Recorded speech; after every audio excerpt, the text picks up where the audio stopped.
विरासत बचा नहीं पाएंगे और गढ़ टूटेगा। दरार तो हम ही ने पैदा कर दी थी, अब धक्का मारने की जरूरत है। वो जानते हैं गिनती में कहीं स्टैंड नहीं कर रहा है, लेकिन कहीं न कहीं साजिश और सड़क भी हो सकता है।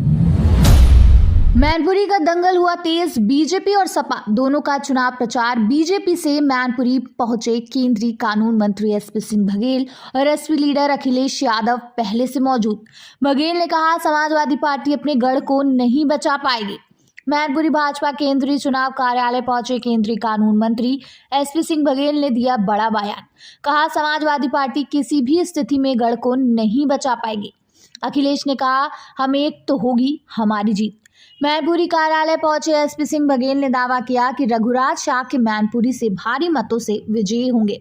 आगे कहा कि विरासत तो नेताजी मुलायम सिंह यादव के नाम से थी, लेकिन अब ये विरासत को सुरक्षित नहीं रख पाएंगे और समाजवादी पार्टी की जीत नामुमकिन है, क्योंकि भारतीय जनता पार्टी ने हमेशा से ही जनता के हित में कार्य किया है। उन्होंने कहा कि विधानसभा चुनाव के दौरान जो कहते थे कि मैनपुरी नहीं आना पड़ेगा, तो विधानसभा चुनाव के दौरान समाजवादी पार्टी का पूरा परिवार मैनपुरी में ही पड़ा रहा।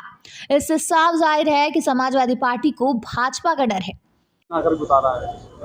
उनके लिए विरासत को बचाने वाला बात आ रही है सामने। नेताजी के बाद पहला चुनाव मैनपुरी में। अब मैं दो बातें करूंगा, गढ़ पर और विरासत पर। ऐसा ही गढ़ समझकर श्रीमती डिम्पल यादव फिरोजाबाद आई थी और हार के गई और वो गढ़ टूटा। ऐसा ही गढ़ समझकर अक्षय यादव फिरोजाबाद आए और 19 का चुनाव वो हारे, गढ़ टूटा। ऐसा ही बदायूं एक गढ़ हुआ करता था जिसपे धर्मेंद्र यादव कई बार से एमपी होते थे और वो हारे, गढ़ टूटा। तो मैनपुरी वाला गढ़ इस बार उपचुनाव में टूटेगा। जहां तक आप विरासत की बात कर रहे हैं कि ये उनकी विरासत है, वो जीतेंगे, तो विरासत से तय नहीं होते सियासत के फैसले। उड़ान तय करेगी कि आसमान किसका है। सर, अखिलेश यादव ने बयान दिया था कि आजमगढ़ और रामपुर हम धोखे से हार गए हैं, लेकिन अब ऐसा नहीं हुआ। समाजवादी में नहीं हारे, सुविधा भोगी की वजह से हारे थे। उसको धोखा क्या, किसी ने धोखा थोड़े दिया।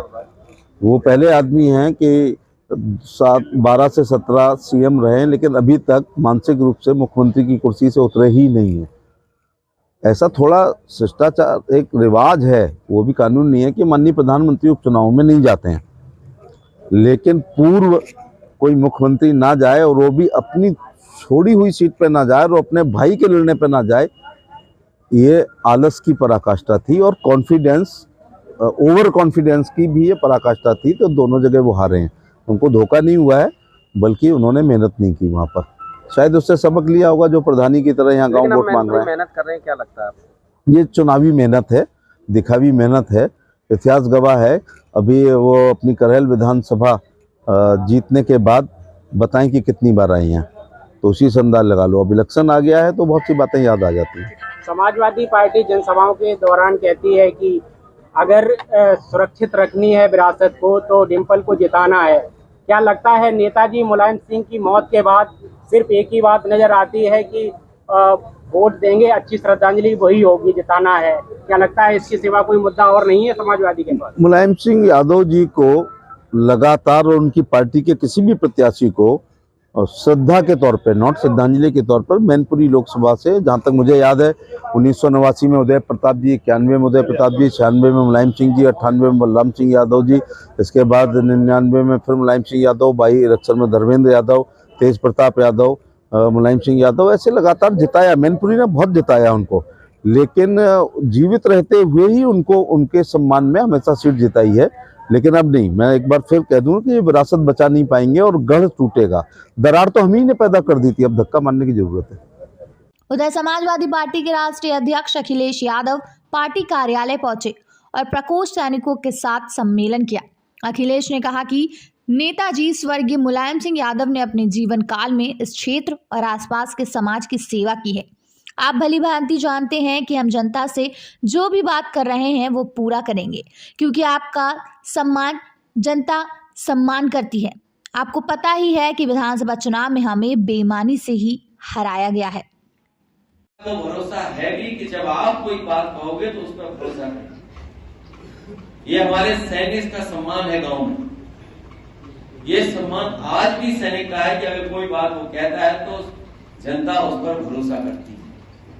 और ये क्षेत्र क्योंकि नेताजी का रहा है, आदरणीय उदय प्रताप सिंह जी भी यहाँ से जीत करके गए हैं, यहाँ की जनता ने बहुत प्यार से नेताजी को सम्मान दिया और पूरे देश में उनकी पहचान बनाई है। जहां तक उपचुनाव की बात है, हालांकि बीजेपी ने अपना ही प्रत्याशी उतारा है, जो कभी समाजवादी पार्टी में था। वो जानते हैं गिनती में कहीं स्टैंड नहीं कर रहा है, लेकिन कहीं न कहीं साजिश और षड्यंत्र भी हो सकता है।